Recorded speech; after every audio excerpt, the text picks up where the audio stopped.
Imagine living in a city that no longer belongs to you. The streets you grew up on are now patrolled by enemy soldiers. The harbor you once watched fishing boats sail out of is now packed with British warships. Every conversation you have could be reported. Every face you pass on the street could belong to someone who would turn you in for a reward. And yet, right in the middle of all that danger, a small group of completely ordinary people, a farmer, a merchant, a whaler, and a woman with a clothesline, were quietly stealing the most guarded secrets of the most powerful military force on Earth. This is not fiction. This actually happened. They used codes that turned names and places into strings of numbers. They wrote hidden messages in invisible ink between the lines of perfectly innocent letters. They used dead drops, secret signals, and prearranged meeting points to pass intelligence across enemy lines without ever being seen together. By the time the war ended, the Culper Ring had helped expose a massive British counterfeiting operation, warned Washington of attacks before they happened, helped save a critical French alliance, and played a role in uncovering one of the most infamous acts of treason in American history. And then, when it was all over, they simply went home. They went back to their farms and their shops and their families. They never asked for recognition. Most of them never spoke about what they had done. They took their secret to the grave. For nearly 150 years, the world had no idea the Culper Ring had ever existed. In the summer of 1776, the American Revolution was still in its earliest and most fragile stage. The colonies had just declared independence from Britain in July of that year, and the spirit among the patriots was alive with hope and energy. But declaring independence and winning independence are two very different things. The British military response was swift and overwhelming. In August of 1776, British forces launched a massive campaign to seize control of New York City. Whoever held New York held the keys to the entire northeastern coast of America. Washington knew this. The British knew this. By September of 1776, it was over. New York City had fallen into British hands. Washington had been forced into one of the most bitter retreats of his military career, pulling his battered army back while the British marched in behind him. Some of his closest advisors urged him to burn the city before leaving. If New York had no value to the British, the argument went, they would have less reason to stay. But the Continental Congress refused to authorize the destruction of American property. So New York was left standing, and the British settled in for a long occupation that would last 7 full years. For Washington, the loss of New York created a problem that went far beyond the immediate military defeat. He needed intelligence. He needed to know what the British were planning, where they intended to strike next, how many troops they had. Without that information, he was always reacting, always one step behind. Nathan Hale was 21 years old when he volunteered to go behind enemy lines for Washington. He was a Yale-educated schoolteacher from Connecticut, a member of a military unit called Knowlton's Rangers, and by every account a genuinely exceptional young man, intelligent, principled, and burning with patriotic conviction. To reach British-occupied New York, Hale crossed the Long Island Sound, the stretch of water separating Connecticut from Long Island. He entered New York disguised as a Dutch schoolteacher searching for work. But Hale made a mistake that no trained intelligence operative would ever make.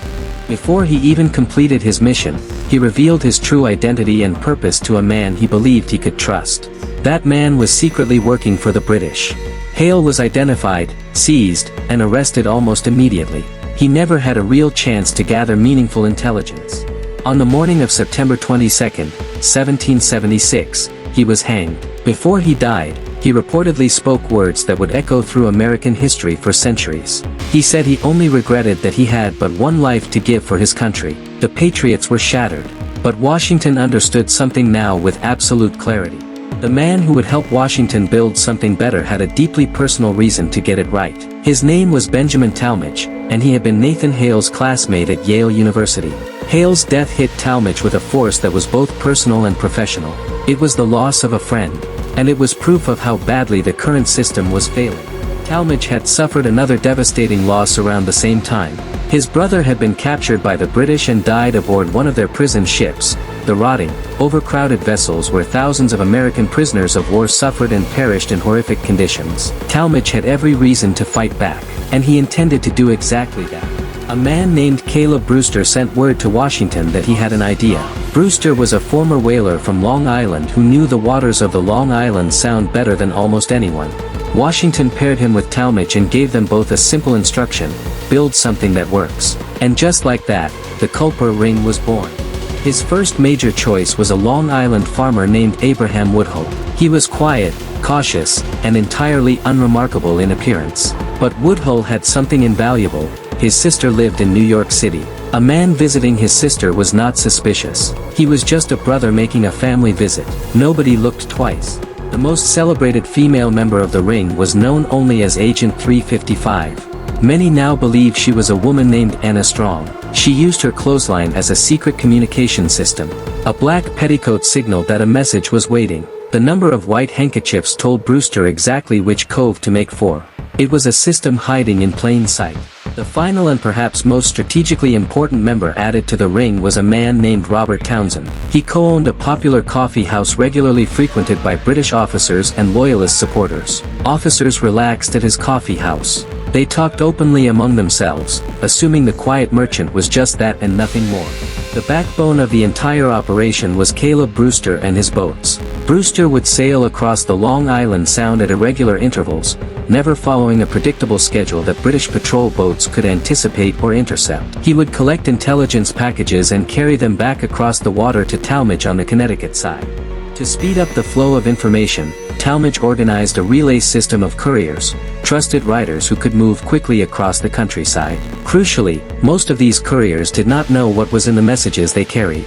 If a courier was stopped and questioned, they genuinely had nothing of value to reveal. The ring also relied heavily on dead drops. One person leaves a package at a pre-agreed hidden location. The other person comes along later and retrieves it. There is no exchange, no visible connection, no moment where a British soldier watching from across the street might notice two people interacting in a suspicious way. Talmadge developed an elaborate numerical code in which hundreds of commonly used words, names, and places were each assigned a specific number. George Washington was 711. Talmadge himself was 721. New York City was 727. A coded message, to anyone without the corresponding codebook, looked like nothing more than a meaningless sequence of numbers. Hidden within innocent letters, written between the lines in invisible ink, was the real message. The Culper Ring's invisible ink was something else entirely. It required a specific chemical developer to reveal it. Without that particular chemical, the message remained completely invisible no matter what you did to the paper. The British did not know this formula existed. Even when the British intercepted letters written by Culper Ring members, they could examine those letters front and back, hold them over flames, soak them in various solutions, and find absolutely nothing. The secrets hidden inside those pages remained hidden. The system worked. One of their earliest and most significant findings was the exposure of a British plot to systematically destroy the American economy. The British had been secretly printing large quantities of counterfeit American currency and deliberately circulating it throughout the colonies. The strategy was elegant in its cruelty: flood the market with fake money and watch the revolution collapse under its own financial weight. The king also provided a continuous stream of military intelligence that helped Washington navigate the later years of the war. They identified British troop numbers and locations. They named specific commanding officers. They sent advance warnings about planned raids and offensive operations. Knowing an attack was coming gave Washington the ability to prepare his defenses and reduce the damage. One of the king's most dramatic operations came when they uncovered a British plan to launch a surprise attack on French forces arriving in Rhode Island. The Culper Ring found out about the planned attack and got word to Washington in time. The British attack was repelled. The French alliance held. And that alliance would prove to be one of the decisive factors in the ultimate American victory. The first major crisis arrived in 1779. A local privateer decided that betraying someone else was his best option. He gave the British a name, Abraham Woodhull. British soldiers rode out to Woodhull's farm almost immediately. Woodhull himself was not there when they arrived, but his elderly father was home. The soldiers, frustrated and looking for answers, turned their anger on the old man.